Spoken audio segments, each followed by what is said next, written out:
كميت صنحو كبرات تعزبتي نزعلس زبلنايو حديث زينا الفصامتاتن حيزنا قريبنا لنا ختكاتاتلون دعدمنا فلما قلنا نزي channel لايك شير سبسكرايب بمغبار كساب فصامه مدنا حبيبنا خصنحو عدل أسمرا هولدينغس أب جيبوتين زامبيان غزوف ناي لمعات وفري يكايد كم زلو تغليصو ኤርትራዊ ትካል ኣስመራ ሆልዲንግስ ኣብ ጅቡትን ዛምቢያን ንዘካይዶም ናይ 97 ሚልዮን ዶላር ፕሮጀክታት ዝውዕል 50 ሚልዮን ዶላር ልቓሕ ካብ ኣህጉራዊ ትካል ፋይናንስ IFC ረኺቡ ኣብ ዝተፈላለዩ ሃገራት ኣፍሪቃ ብሰፊሑ ንግዳዊ ንጥፈታቱ ዝፍለጥ ኤርትራዊ ትካል ኣስመራ ሆልዲንግስ ብተለምዶ እንዳ ዓንሰባ ዝፅዋዕ ካብ ኣህጉራዊ ፋይናንስ ኮርፖሬሽን IFC ናይ 50 ሚልዮን ዶላር ልቓሕ ከም ዝተፈቐደሉ ተገሊጹ እዚ ፋይናንሳዊ ሓገዝ እዚ እቲ ትካል ኣብ ምብራቕን ደቡብን ኣፍሪቃ ንጀመሮም ክልተ ዓበይቲ ናይ ህንፀት ፕሮጀክትታት ንምስላጥ زعلم أيو أتم بروجكتات بتغلى 97 مليون دولار زقمته خوينام يتزترف 47 مليون دولار ببعلو بتكال أسمرا هولدينغس شفانيو أب جيبوتي أب استراتيجيكا وبوتا زخانة نايزوبا اندستري دامارجك ناي مغوي وحسنات زوبا ورب حزن لو قذف مخزن أخليك هنات كم زخانة تغاليزو أب زامبيا دما أب رأسها تما لوساكا بعالم لخاو درجة زفلك هيلتن لوساكا براميد هوتيل ستابها لناي حموش تخوخوب هوتيل لمهنات مدلواتي قبر كم زلو تغاليزو اتبول دا سلاسة سدراوي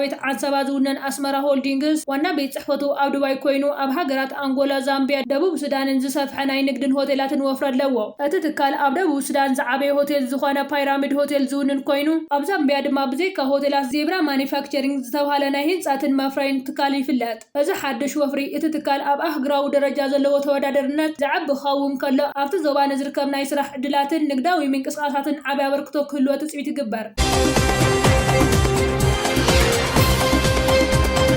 መንግስት ኤርትራና ህግራው ማዕርፎ ነፈርት ተስመራና መንበል 21 ክፍለ ዘመናዊ ብርኪ ንምስግጋርን ንዘባዊ ማእኸል አቪዬሽን ንምግባርን ዝዓለመ ዓቢ መደብ ጀሚሩ ከም ዘሎ ተገሊጹ እዚ ብግምት ኣሳት 200 ሚልዮን ዶላር ዝዋግኡ ፕሮጀክት ነቲ ማዕርፎ ነፈርቲ ሙሉእ ብሙሉእ ንምልዋጥ ዝዓለመ ከም ዝኾነ ተሓቢሩ እቲ ስራሕቲ ምሕዳስን ምዝርጋሕን ሓደስቲ መገዲ ነፈርቲ ምግፋሕን ዘመናዊ መሳለጥያታት ምትእትታውን ኣብ ናይ መቐበለ ኣጋይሽ ህንጻታት ከምኡውን ዓቕሚ መሳለጥያታት ጽዕነት ወይ ካርጎ ምዕባይ የጠቓልል وسخي دحنات قلت أفا مقعد عيرنا من رقاص زماناዊ ናይ ራዳር ጸጥታ ቴክኖሎጂ የተኣታቱ ከም ዘሎ ተገሊጹ እዚ ሰፊሕ ፕሮጀክት እዚ ብምትሕባር ምስ ዓበይቲ ኣህጉራውያን ኩባንያታት ህንጻ ዝተስራሕ ዘሎ ኮይኑ ኣብዚ መጽእ ሂደት ዓመታት ክዛዘም ትጽቢት ይግበር ምስ ተዛዘመ ዓቕሚ ናይቲ ማዕርፎ ነፈርቲ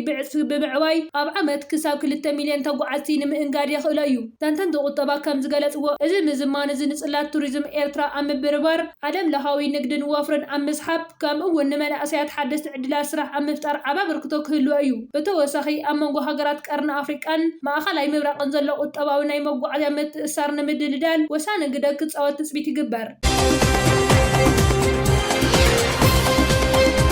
حبراዊ ሓይሉ ሱዳን ኣብ ጥቓ ሊብያ ከቢድ ዕንወት ኣብፂሑ መሻርክቲ ሰራዊት ሱዳን ኣብቲ ምስ ሊብያ ዳርፉርን ዝዳው ሰሜናዊ በረኻ ንሓንቲ ቆንስል ቅልጥፍ ደገፍ ሓይልታት ብምዕናው ዓሰርተታት መኻይንን መሳርሕታት ሰብ ኣልቦ ነፈርትን ከም ዝማርኹ ብ23 ናሓሰ ገሊጹ እቲ ኣብ ጎኒ ሰራዊት ሱዳንን ናይቲ ከባቢ ሚሊሻታትን ዝዋግዑ ጥቃት ጉጅለታት ዳርፉር ዝተባሃለ ሓበራዊ ሓይሊ እቲ ግጭት ኣካል ናይቲ ካብ ሊብያ ኣጽዋር ነዳዲ ዘሰጋግር መስመራት ቀረብ ንምቁጽጻር ዝግበር ጻዕሪ ምዃኑ ጠቒሱ ኣፈኛ ሙታዊ ኪል ዓሊ ወኪል ኣብ ዘውፅኦ መግለጺ ሰራዊት ኪዳን 49 ናይ ውግእ መካይን ከም ዝዕነወ ሓንቲ ነዳዲ ዝጸዓነት ትርከቦም 30 ናይ ስርሒት መካይን ከም ዝሓዘን 7 ተዋጋእቲ ሓይልታት ቅልጥፍ ደገፍ ከም ዝማረኻን ገሊጹ እቲ ሓይሊ ኣብቲ ውግእ ሓደ ሜጀር ሓዊሱ 4 ኣባላት ሓበራዊ ሓይሊ ከም ዝተቐተሉ ሓቢሩ ሰራዊት ሱዳን ንምብራቕ ሊብያ ምስ ምዕራብ ሱዳን ዘራኽብ መተሓላለፊ መስመራት ንምሕላው ኣብ ዝሓለፈ ወርሒ ናብ ኣልካናቅን ኣልሂራብን ሓዊሱ ናብ ርሑቕ ዞባታት በረኻ ሰሜናዊ ዞባታት ድጋፍ ሰዲዱ ከም ዘሎ ጸብጻባት ሱዳን ትሪቡን ይሕብር ብተወሳኺ ሱዳን ኣብ ጥቓዶብ ኢትዮጵያ ሰብ ኣልቦ ነፋሪት ከም ዘውደቐ ተፍሊጣ ሚኒስተር ምክልኻል ሱዳን ኣብ ዘውፅኦ መግለጺ ኣብ ደቡብ ምብራቕ እታ ሃገር ብሉ ናይል ግዝኣት ተጻባኢ ሰብ ኣልቦ ነፋሪት ከም ዘውደቐ ሓቢሩ እቲ መግለጺ እታ ሰብ ኣልቦ ነፋሪት ካብ ኢትዮጵያ ተበጊሳ ኣብ ከባቢ ኩርሙክ ትበርር ከም ዝነበረት ሓቢሩ ሰራዊት ሱዳን ኣብ መጀመርታ ናይ ዝወርሒ ኣብ ደቡባዊ ክፍል ግዝኣት ሰሜን ኩርዶፋን ሰለስተ ሰብ ኣልቦ ነፈርቲ ከም ዘውደቐ ገሊጹ ነይሩ ሰመዚ ሱዳን ጉጅለታት ተጣበቕቲ ሰብኣዊ መሰላትን እቶም ዓመቕቲ ብሰብ ኣልቦ ነፈርቶም ንሲቪላዊ ትሕተ ቅርፂ ዒለማ ገይሮም ክብሉ ይኸሱ ንዝሓለፉ ዓመታት ኣብ መንጎ ሰራዊት ሱዳንን ሓይልታት ቅልጥፍ ደገፍን ኣብ ሰለስተ ዞባታት ኩርዶፋን ብዘይካ ግዝኣት ሰማያዊ ናይል ዳርፉርን ውግእ ከካይዱ ጸኒሖም እዮም ኣብዚ ሕጂ እዋን ኣብ ሳልሳይ ዓመቱ ዝካየድ ዘሎ ኩናት ሱዳን ህይወት ዓሰርተታት ኣሽሓት ሰባት ከም ዝቐተለን ኣስታት 13 ሚልዮን ዝግመቱ ሰባት ካብ መነባብሮኦም ከም ዝተመዛበሉን ግምታት ሕቡራት ሃገራት ይሕብር